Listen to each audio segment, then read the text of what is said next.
اوس د کلام دپاره د اواز ملکن صدر ښاغلي ناموس خان ناموس صاحب ته بلنه ورکوم چې راشي او خپل کلام وړاندې کړي. ښاغلی ناموس خان ناموس صاحب. بسم الله الرحمن الرحیم. د کلام نه وړاندې د اواز ملکن د صدر په حیث باندې د خپلو درنو قدرمنو میلمنو څوک چې زموږ د دې ننني محفل صدر علي اکبر ملکن صاحب، مشر میلمه حسن ناشاد صاحب او خصوصي میلمانه علي محمد سهر صاحب، سید رحمان پروانه صاحب او ډیر قدرمن او خوږمن ملګری شاکر رانیزی صاحب، دې ټولو ته د زړه له تله ستړي مشي او هرکلی وایم. د دوی شکریه ادا کوم چې زمونږ په دې معمولي غوندې میسج زمونږ پروګرام له راغلی او د هغه پروګرام د شروع نه واخله تر اوسه پورې ښه په غور او فکر باندې ناست دي. نو بیا یو ځل شکریه ادا کوم. وخت نشته، خبرې نه کوو. ملګرو ډېرې ښې ښې غزلې ووې، ټولو ملګرو چې کوم مو واورېدلې او چې لا پاتې دي نو هغه به اورو، هغه به د هغې نه نورې هم ښیي.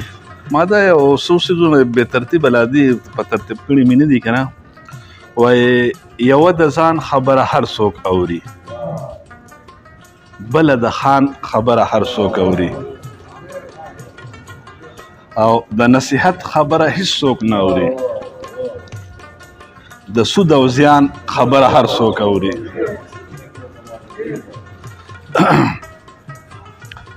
یوه د ځان خبره هر څوک اوري، بله د خان خبره هر څوک اوري، د نصیحت خبره هیڅ څوک نه اوري، د سود او زیان خبره هر څوک اوري، او نور یوه په غوږو هم نه ورځي، نور یوه په غوږو هم نه ورځي، د خپل جانان خبره هر څوک اوري. او چې وي خبره د خبرې په څیر، چې وي خبره د خبرې په څیر، بیا خو قربان خبره هر څوک اوري. او په خوشحالۍ به دې راضي نه یو، په خوشحالۍ به دې راضي نه یو، او د خفګان خبره هر څوک اوري. او د عالمانو وینا بعضې نیمتن، د عالمانو وینا بعضې نیمتن، د بد انسان خبره هر څوک اوري. او لږه په چل شروع کول غواړي نو، لږه په چل شروع کول غواړي نو، بیا په ایمان خبره هر څوک اوري. او مقصد دی د خپل جوړ شوي اعتماد په خاطر، د خپل جوړ شوي اعتماد په خاطر د ناموس خان خبره هر څوک اوري.